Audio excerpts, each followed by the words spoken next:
And as you would have just now heard what Swamiji had to say in the affirmation, and also in this whisper from eternity, what Master had to say. A lot of us actually cannot comprehend the love that is being spoken of. And the reason for that is, you would realize humans can experience a thing only from their own experience.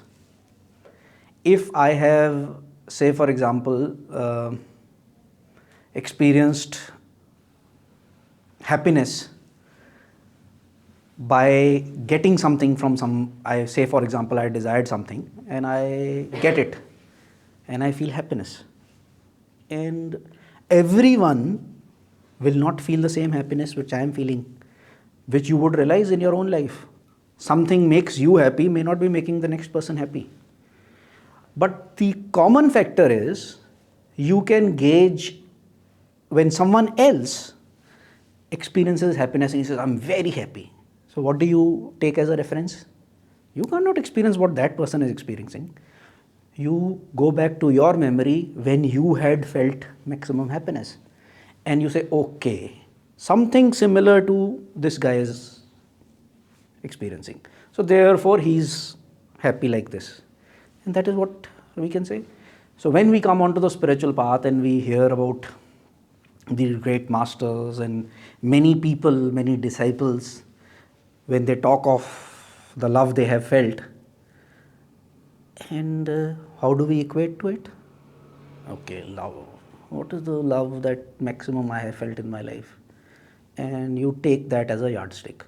Okay, and he's saying, it is so much, it is so much, it is so much, I cannot contain it. So you say, okay, उससे ज़्यादा कितना हो सकता है? A notch more. You cannot imagine anything more than what you have experienced. And that is our limitation. Why? Because whatever we have felt, it has been from things outside of ourselves. And that is the limit which we can feel. And that is the play of Maya. So when I start hearing these masters and I say, Acha, okay, I had felt maximum love when my daughter was small and I used to come back from office and she used to come running to me and I used to pick her up, papa, papa, and I used to hug her and I used to feel, wow, this is love. So maybe it's slightly more than that. But what will happen is this was outside of me. It was because I considered another person as my daughter and I felt some love when that person came running to me. God's love, I start similarly searching outside. And if I am searching outside, I am going to compare with what I have felt in my life. I am starting my search with the wrong conditioning. You understand? This is where we start wrong. We start searching for it outside. So then we listen to these people.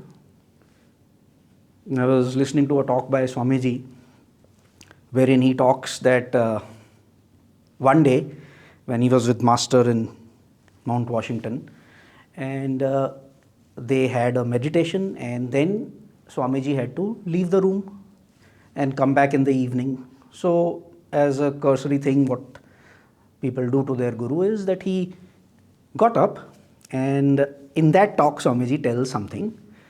You would have seen Swamiji wearing spectacles. Have you seen? And in his talks, is he wearing it?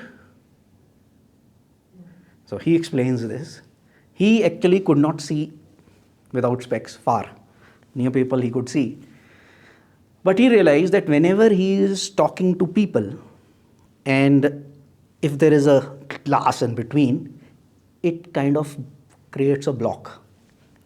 So he says, and he's talking to people and is without spectacle, he says, I can make out some hazy figures in the background and I think that you are there, but I cannot make out.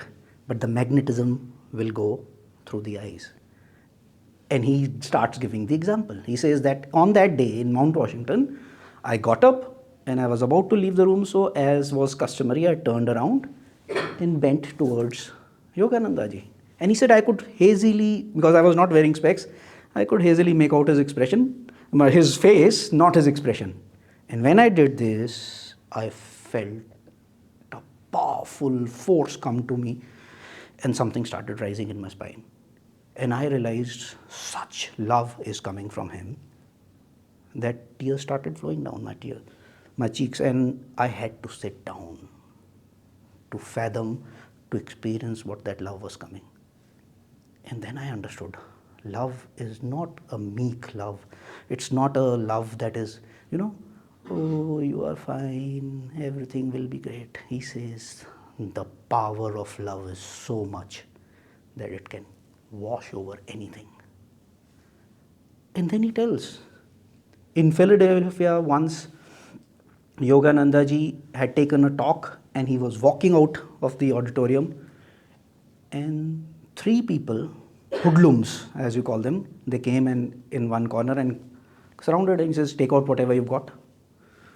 And Yogananda ji said, okay, you want the money? He took out his purse. He says, this is what I have. You want anything more? You can take. But what I really have, you cannot take. First impression of these 3 guys was, this guy's crazy. And then they looked into his eyes, and suddenly they felt something which they had never felt in their life. Such immense love started coming out of those eyes that they threw the pistol, they threw the money back at him and ran away from there, because they could not contain what was happening. What Master was doing was giving them a touch, 0.1% of what God's love is. And that is what they could not contain. When Master was taking that talk in Carnegie Hall, which was full, I think so around 3,000 people was the capacity, and people were standing outside also. And he was to take that talk or satsang, whatever you might call it. And before the talk, he said, okay, I'm going to do a chant. Okay, one chant for 3-4 minutes and then you'll talk. He says, no. For 1.5 hours, I'm going to do one chant. And the people who were, he says, no, this is not India. This is US. Which chant are you going to do? He says, oh God, beautiful. And the impression was that people will pick up some fruits or shoes and throw at him. It cannot last for 1.5 hours. Can you imagine? We have to chant. I can't even chant. But 5 minutes of chant. And imagine with people, 3,000 people. But he had what we don't have. He had love in his heart. And he started chanting. And not only people joined in, they started shouting. There were tears flowing down people's eyes. Many people were healed. Some people could not leave the hall. They went into such states of meditation just by that chant that the hall people, after the hall had closed down, had to actually tell them, please get up and go. And when Master went back to his room in that hotel, one person came and barged into his room and had a pistol in his hand and threw it down on the ground, and he says, what have you done to me? I cannot go back to my way of life now. I do not know what to do in my life. And then Master said, you think so? You felt what you felt just like that? It was a call of God to you. Come to me and I will tell you to be in this state forever. And that person became his disciple. What love was he talking of? When I heard all these things, I thought, oh, yeah, I think so. Master had said that you should look at someone and smile. Okay, I said, I'll go and implement it in my life. I went back home. First person I saw was my wife. So I started smiling, looking towards her and smiling, thinking that it will be the same effect that Master had. After a few seconds, he said, why are you smiling at me? Have you gone crazy? And what she told about some family history of mine, I didn't feel so expensive. Then I realized, oh, it's not about the smile. There is something else that Master is talking of. And then I look back and I realize this love is not something that is coming from here. When you feel the love of God in your heart, you will realize that love wants to expand. The quality of that love is to expand. It cannot be contained, actually. If you try and contain it, it will become fanatical. And then you come to the conclusion and you understand why is it in a bigger or a lesser role. You see these lines of masters, including Babaji, I'll say in this. Why did they have disciples? If I have found God and I can be in ecstasy every single second of my life, why should I go and tell someone else? I'll just pick up that some prasad. So, and then you realize, why was it that those people were having disciples? Love wants to expand. And anyone who is receptive cannot escape its pull. And that is what exactly happened. You see, Lahiri Masya Ji? Lahiri Masya Ji did not have an organization at all. His disciples, when they became his disciples, they tried to form an organization and he forbade them to do it. Because what Babaji had told him was, the scent of the love that you have in your heart will emanate naturally. And people will be drawn to you like bees. And that is what happened. He had a disciple by the name of Lakshman Ram. And he understood in the very beginning that this person is exalted. And he spent all the time he could have in Varanasi with Lahiri Masya Ji. And he knew by being in his presence he used to go into very high states. But his way was seva. What he used to do was go, at most of the time he used to spend the night at Lahiri Masya Ji's foyer and be in deep states with him. And in the morning, Lahiri Masya Ji used to come out of Samadhi and he used to be drunk in God's love. And then he used to go for the early morning bath to Ganga. And when he used to be walking, because he had just come out of Samadhi and he was drunk in God's love, he actually could not walk straight. He was staggering and going, and Lakshman Ramji was actually holding his elbow and taking him till Ganga. And there used to be one halwai, you might call it, sweet vendor, who was on that lane. Some of us have been there, must have been there. So now I don't know whether that person is, that shop is there or not. But he used to see, first time, second time, what kind of people are there. Baal safed ho gaye, har roz daru peete hain, or they are drunk every night, they can't walk straight in the morning. So he could not contain himself, he saw every day, so he realized that this person is drunk. So he asked Lakshman Ramji, utri nahi inki raat ki? He kept quiet, we just took. So many days passed. When Lahiri Masya Ji was coming back, this sweet vendor halwai stood in the center. He says, what is it that you are doing? And Lahiri Masya Ji, being drunk, just looked up and looked into his eyes. And the person went into that drunkenness that he was feeling. And he understood, oh man, this is not the drinking that I am thinking of. He's drunk in God's love. And he became a very, very advanced Kriya Yogi. And that is how these people call out to us. Just love, love and more love. then you will realize that why is it that I cannot feel this love?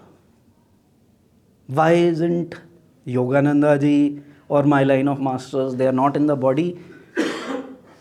Who will look into my eyes and start that magnetism flowing up? That is again a limitation that we are thinking. It's in our mind that it cannot happen. It is happening. It is happening around you. I'm reminded of an incident of about a year and a half to 2 years back when there were floods in Vrindavan. In Vrindavan, you are aware in Vrindavan, a lot of ladies, old ladies especially, were abandoned.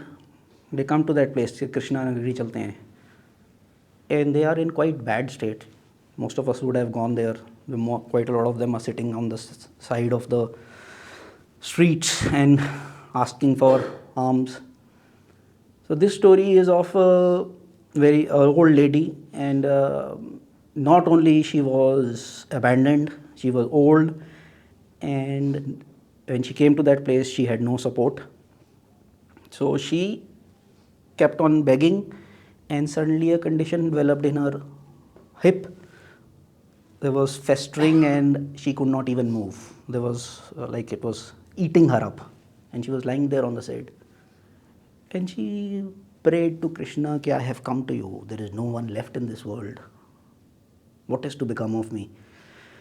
And in that time, she was asking for alms, and she saw a young man pass by, and he stopped. And he looked at her. He says, "Why don't you do something?" So she says, "I cannot do anything. I can't even move." He says, "There are some people who come wearing blue. Why don't you go to them?" And blue is Yogananda ji's charitable trust in Vrindavan. If you get your chance there, it is there. And those people are wearing blue. And but she says, "I cannot move." So this young man called that tuk-tuk, and it was which are running around in these electric vehicles kind of a thing, and helped her get up onto that thinking and took her to that ashram. And when he helped her get on, and then those people came and received, and she was immediately treated, whatever they could do. When they changed her clothes, bathed her, and took her to the hospital, where her basic treatment was done, and slowly she recovered.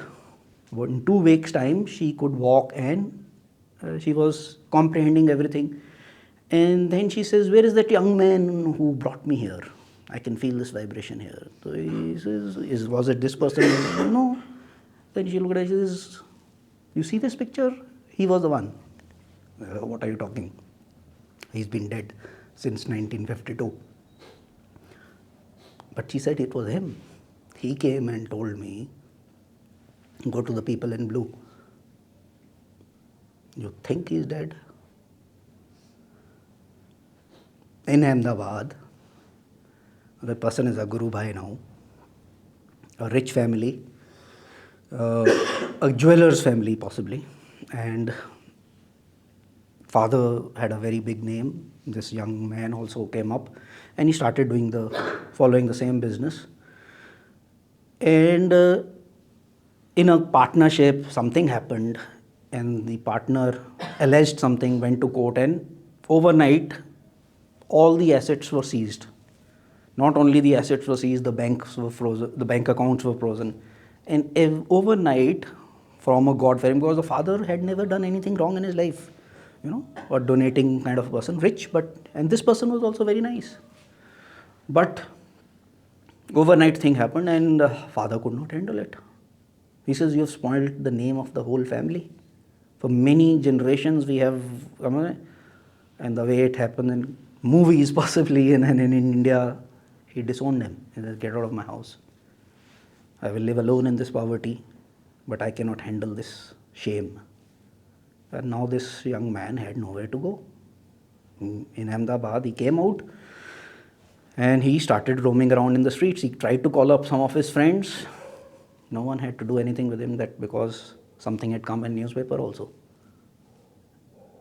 And he had just enough money, whatever he had in his pocket. He had vada pav, that's all he had. And he's thinking what is to be done, and suddenly another person comes to him and he says, why don't you go to that place? He says, but I don't know anyone there. No, I come, I'll take you. And both these people walk into an ashram, which is of Yogananda. And they go in, and he says, okay, you can sleep in this room. And this person sleeps. And in the morning he gets up, and he says, okay, I need to search. And then he says, someone called, some sentry kind of a person is there. He says, who are you? What are you doing here? He says, someone here is there, no? He brought me here. Swamiji was here and he brought me here. He says, which Swamiji? He says, this is his picture. I said, what are you talking? He's been dead 1952. That is the love that we are seeking. It is the love of our master. And he loves each and every one of us the same way. He has said it, that anyone who is opening his heart to me is not trying to hide. He says, I am not at all bothered about the wrong things you have done in your life. Not at all. Just share it with me. Open your heart and let me come in. He can read every thought of every one of his disciples. Whether you are in a center, whether you are away from him, whether you have left him. There were people who left the path in US, in Mount Washington. And in fact, Swami Kriyananda again shares this, that some of the disciples were asking, what happened? This person has left. And Master used to say, had they stayed a little longer, they would have found God in this life. He says, but what will happen to them now? He says, it will take him 2 lifetimes, 3 lifetimes to come back to the path. He says, what about that person? He says, he was never for this path. He will never come back because this is not his path. And there was one person, Norman, who actually at a time when Swamiji joined, he was sharing a room with him, who also left the path. He was very close to Master. In fact, Master had given him an experience of being out of the body. But in spite of that, he left the path. So Swamiji asked him, what about Norman? And Master's tears started flowing. And he says, he will always be in my heart. He is never left. He may have left because of Maya, but I am doing kriyas for him. He will find God. And he did come back to him. He used to write to Master. And in one of those letters he writes that whenever I look at you, I think I am looking at Divine Mother. And what did Yogananda ji say to it? This was not a right letter. When he was with Master, he just said that whenever I look at you, I see Divine Mother in you. And Yogananda ji said, touching him on his shoulder, then behave that way. He was one with God. He tried, in fact, very hard to come down to our level. The way it is difficult for us to go into that state, for the people who have reached, the souls who have reached there, it is difficult for them to come down to this state. They take on some desire to keep themselves in the body. And what had Yogananda ji taken on? Like Ramakrishna Paramahansa, what he had taken on? He used to smoke. He used to come out of Samadhi and he used to take a cigarette and smoke. Bidi, in fact. And he used to ask for food. And he used to eat a lot.